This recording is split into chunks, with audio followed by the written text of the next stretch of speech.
श्री ब्रह्म पुराण योग और सांख्य का वर्णन। मुनियों ने कहा, महर्षि, अब हमें योग का उपदेश दीजिए, जो दुखों को दूर करने वाली औषधि है तथा जिस अविनाशी योग को जानकर हम भगवान पुरुषोत्तम का संयोग प्राप्त कर सके।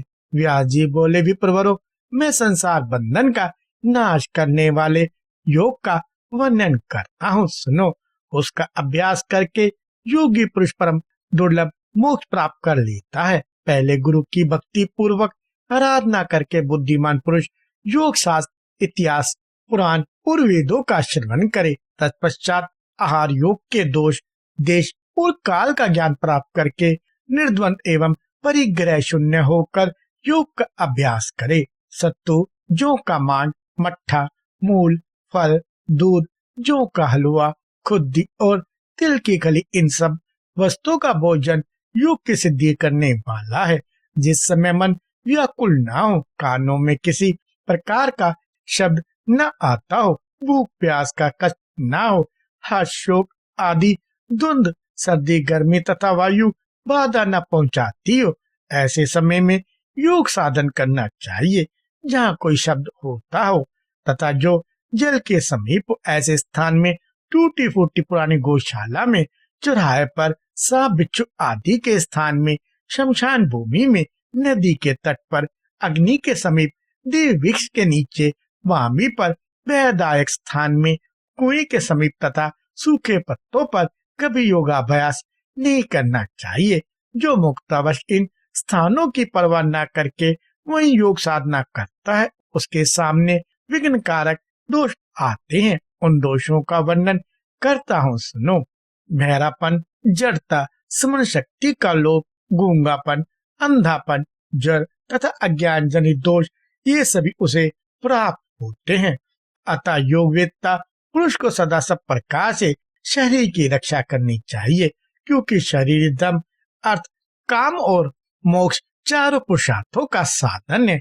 एकांत आश्रम में, गूढ़ स्थान में, शब्द और भय से रहित पर्वतीय गुफा में, शून्य घर में अथवा पवित्र रमणीय तथा एकांत देव मंदिर में बैठकर रात के पहले और पिछले पहर में अथवा दिन के पूर्वाह्न और मध्याह्न काल में एकाग्रचित होकर योग साधन करें।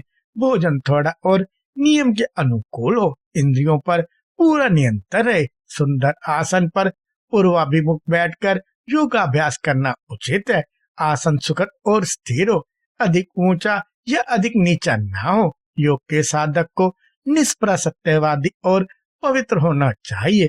वह निंद्रा और क्रोध को अपने वश में रखे, संपूर्ण भूतों के हित में तत्पर है, सब प्रकार के द्वंद्वों को सहन करे, शरीर, चरण और मस्तक को समान स्थिति में रखे, दोनों हाथ नाभि पर रखकर शांत हो पद्मासन में बैठे, दृष्टि को नासिका के अग्रभाग पर लगाकर प्राणायाम पूर्वक मौन रहे, मन के द्वारा इंद्रिय समुदाय को विषयों की ओर से हटाकर हृदय में स्थापित करे, दीर्घ स्वर से प्रणव का उच्चारण करते हुए मुख को बंद रखे और स्वयं भी स्थिर रहे।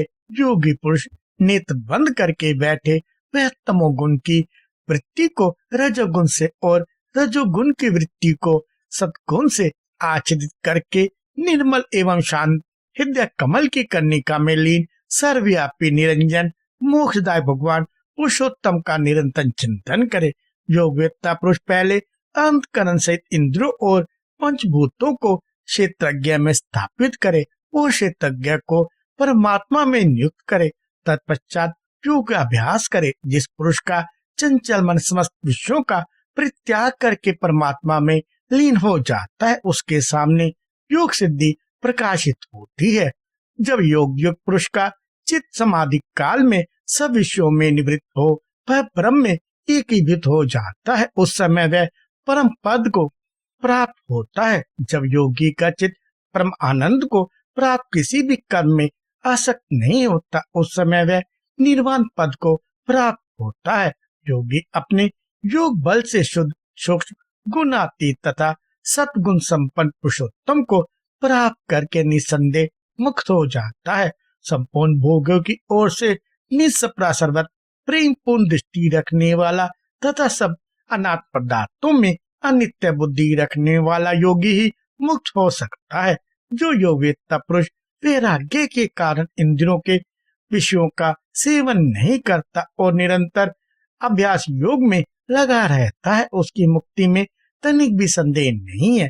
केवल पद्मासन लगाने से और नासिका के अग्रभाग पर दृष्टि रखने से ही योग की सिद्धि नहीं होती। वास्तव में मन और इंद्रियों के सहयोग, उनकी एकाग्रता को ही योग कहते हैं। मुनिवरों, इस प्रकार मैंने संसार बंधन से मुक्ति के साधनभूत मोक्षदायक योग का वर्णन किया। मुनि बोले, द्वेषश्रेष्ठ, आपके मुख रूपी समुद्र से निकले हुए वचनामृत का पान करने से हमें तृप्ति होती नहीं दिखाई देती, अतः पुनः मोक्षदायक योग और सांख्य का विस्तार पूर्वक वर्णन कीजिए। तपस्या, ब्रह्मचर्य, सरसत त्याग और बुद्धि जिस उपाय से मन और इंद्रियों की एकाग्रता प्राप्त हो सके वह बताने की कृपा कीजिए। व्यास जी ने कहा, विद्या, तप, इंद्रिय निग्रह और सरसत त्याग के बिना कोई भी सिद्धि नहीं पा सकता। संपूर्ण महाभूत विधाता की पहली सृष्टि है। वे प्राणियों के शरीर में भरे हुए हैं। पृथ्वी से देह का निर्माण होता है। चिकनाहट और पसीने आदि जल के अंश है। अग्नि से नेद और वायु से प्राण और अपान उत्पन्न हुए हैं। नाक, कान आदि के छिद्र आकाश तत्व के स्वरूप है। चरणों में विष्णु, हाथों में इंद्र और उदर में अग्नि देवता भोक्ता रूप से स्थित रहते हैं। कानों में श्रोत इंद्रिय और दिशाएं हैं।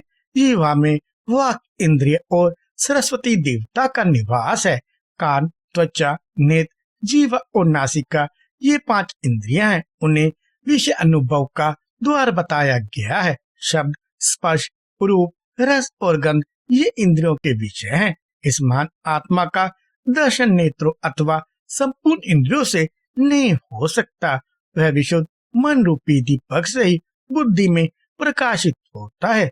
परमात्मा शब्द, स्पर्श, रूप, रस और गंध से हीन, अविकारी तथा शरीर और इंद्रियों से रहित है, तो भी शरीर के भीतर ही इसका अनुसंधान करना चाहिए। जो इस विनाशील शरीर में अव्यक्त भाव से स्थित परम पूजित परमेश्वर का ज्ञान रूपी दृष्टि से निरंतर साक्षात्कार करता रहता है, वह मृत्यु के पश्चात ब्रह्म भाव को प्राप्त होता है।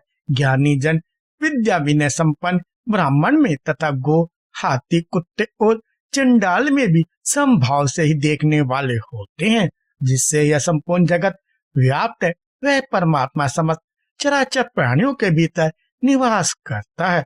जब जीवात्मा संपूर्ण प्राणियों में अपने को और अपने में संपूर्ण प्राणियों को स्थित देखता है, उस समय वह ब्रह्म भाव को प्राप्त हो जाता है। अपने शरीर के भीतर जैसा आत्मा है वैसा ही दूसरों के शरीर में भी है। जिस पुरुष को निरंतर ऐसा ज्ञान बना रहता है वह अमृत मोक्ष को प्राप्त होता है। जो संपूर्ण प्राणियों का आत्मा होकर सबके हित में लगा हुआ है, जिसका अपना कोई मार्ग नहीं है तथा जो ब्रह्म पद को प्राप्त करना चाहता है, उसके मार्ग की खोज करने में देवता भी मोहित हो जाते हैं। जैसे आकाश में चिड़ियों के और जल में मछलियों के चलने के चिन्ह दिखाई नहीं पड़ते, उसी प्रकार ज्ञानियों की मति का भी किसी को पता नहीं चलता। काल संपूर्ण प्राणियों को पकाता नष्ट करता है, किंतु जहाँ काल भी पकाया जाता है, जो काल का भी काल है, उस आत्मा को कोई नहीं जानता। पर ब्रह्म परमात्मा न ऊपर है न नीचे है, न इधर है न उधर, न बीच में ही है। कोई किसी अंश में उसको ग्रहण कर सकता है। संपूर्ण लोग उसके भीतर स्थित है, उसके बाहर कुछ भी नहीं है। यद्यपि कोई धनुष से छूटे हुए बाण अथवा मन के समान वेग से निरंतर आगे की ओर दौड़ता रहे, तो भी कभी उस परमेश्वर का अंत नहीं पा सकता। उससे अधिक सूक्ष्म तथा उससे बढ़कर स्थूल दूसरी कोई वस्तु नहीं है। उसके सब ओर हाथ पैर हैं, सब ओर नेत्र हैं तथा सब ओर सिर, मुख और कान है। वह संसार में सबको व्याप्त करके स्थित है। छोटे से छोटा और बड़े से बड़ा भी वही है। यद्यपि वह सब प्राणियों के भीतर निश्चय स्थित रहता है, तो भी वह किसी को दिखाई नहीं देता। श और अक्षर ये पुरुष के दो भेद है। संपूर्ण भूत तो शर विनाशी है और दिव्य अमर स्वरूप चेतन आत्मा अक्षर अविनाशी है। 9 द्वारों वाले पुर शरीर का निर्माण करके जितेंद्रिय तथा नियम प्राणहंस आत्मा उसमें वास करता है। समस्त चराचर भूतों का आत्मा ऐसा ही है। अजन्मा आत्मा भांति भांति के विकल्पों का त्याग और शरीरों का संचय करता है, इसलिए पारदर्शी विद्वानों ने उसे हंस कहा है। हंस नाम से जिस अविनाशी जीव आत्मा का प्रतिपादन किया गया है वह कुटस्थ अक्षर ही है। इस प्रकार जो विद्वान उस अक्षर आत्मा को जान लेता है वह जन्म मृत्यु के बंधन से छुटकारा पा जाता है। ब्राह्मणों, इस प्रकार तुम्हारे पूछने पर मैंने ज्ञान युक्त सांख्य का यथावत वर्णन किया। अब योग की बातें बताऊंगा, सुनो। इंद्रिय, मन और बुद्धि की वृत्तियों को सब ओर से रोककर व्यापक आत्मा के साथ उनकी एकता स्थापित करना ही योग शास्त्र के मत में उत्तम ज्ञान है। योगी पुरुष को शमदम से संपन्न होना चाहिए। वह आत्मशास्त्र का अनुशीलन करे, आत्मा में ही अनुराग रखे, शास्त्रों का तत्व जाने और निष्काम भाव से पवित्र कर्मों का अनुष्ठान करे। इस प्रकार साधन संपन्न होकर योगात्मक उत्तम ज्ञान को प्राप्त करे। काम, क्रोध, लोभ, भय और स्वप्न, ये 5 योग के दोष है। इन्हें विद्वान पुरुष जानते हैं। इन सभी दोषों का उच्छेद करके अपने को योग का अधिकारी बनाए। धीर पुरुष मन को वश में रखने से, क्रोध पर और संकल्प का त्याग करने से काम पर विजय पाता है। सत्गुण का सेवन करने से वह निंद्रा का नाश कर सकता है। धैर्य के द्वारा योगी शीर्षक और उदर की रक्षा करे। नेत्रों की सहायता से हाथ और पैरों की रक्षा करे। मन के द्वारा नेत्रों, कानों की तथा कर्म के द्वारा मन और वाणी की रक्षा करे। प्रमाद के त्याग से वह और विद्वान पुरुषों के सेवन से दंभ का त्याग करे। इस प्रकार योग के साधक को आलस्य छोड़कर इन योग संबंधी दोषों को जीतने का प्रयत्न करना चाहिए। वह अग्नि, ब्राह्मण तथा देवताओं को सदा प्रणाम करे। मन पर प्रभाव डालने वाली हिंसा युक्त उद्दंडता पूर्वक वाणी ना बोले। तेजोमय ब्रह्म ही वीर है, सबका आदि कारण है। यह संपूर्ण जगत उसी का कार्य है। समस्त चराचर जगत उस ब्रह्म के ही ईशन संकल्प का परिणाम है। ध्यान, वेद अध्ययन, दान, सत्य, लज्जा, सरलता, क्षमा, शौच, आत्मशुद्धि और इंद्रिय संयम, इनसे तेज की वृद्धि होती है और पाप का नाश होता है। योगी को चाहिए कि वह संपूर्ण प्राणियों में समान भाव रखे। जो कुछ मिल जाए उसी में निर्वाह करे। पाप रहित, तेजस्वी, मिताहारी और जितेंद्रिय होकर काम और क्रोध को वश में करके ब्रह्म पद का सेवन करे। योगी रात के पहले और पिछले पहर में मन एवं इंद्रियों को एकाग्र करके ध्यानस्थो मन को आत्मा में लगावे।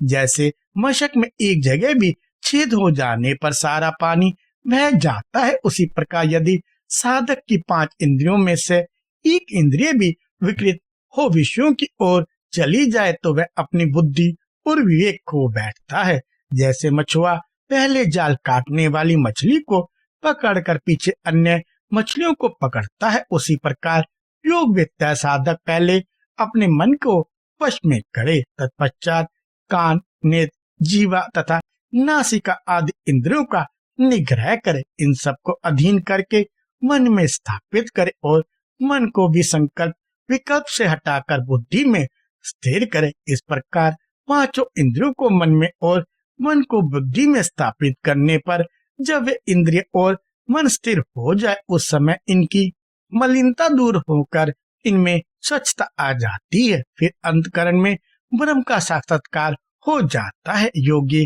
धूमरित अग्नि, दीप्तिमान सूर्य तथा आकाश में चमकती हुई बिजली की भांति आत्मा का हृदय देश में दर्शन करता है। सब कुछ आत्मा में है और आत्मा सब में व्यापक है, इसलिए वह सर्वत्र दृष्टिगोचर होता है।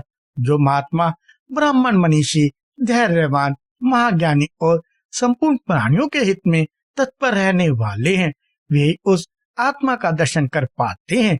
जो योगी एकांत में बैठकर कठोर नियमों का पालन करते हुए थोड़े समय भी इस प्रकार योगाभ्यास करता है, वह अक्सर ब्रह्म की समानता को प्राप्त हो जाता है। योग साधन में अग्रसर होने पर मोह, भ्रम और आवर्त आदि विघ्न प्राप्त होते हैं। दिव्य सुगंध आती है, दिव्य वाणी का श्रवण तथा दिव्य रूपों के दर्शन होते हैं। अद्भुत बातें देखने में आती हैं, अलौकिक रस और स्पर्श का अनुभव होता है। इच्छा अनुकूल सर्दी और गर्मी प्राप्त होती है। वायु की भांति आकाश में चलने फिरने की शक्ति आ जाती है। प्रतिभा बढ़ जाती है और उपद्रवों का अभाव हो जाता है। योग से इन सिद्धियों के प्राप्त होने पर भी तत्ववेत्ता पुरुष उनकी उपेक्षा करके संभाव से ही उन्हें लौटा दे।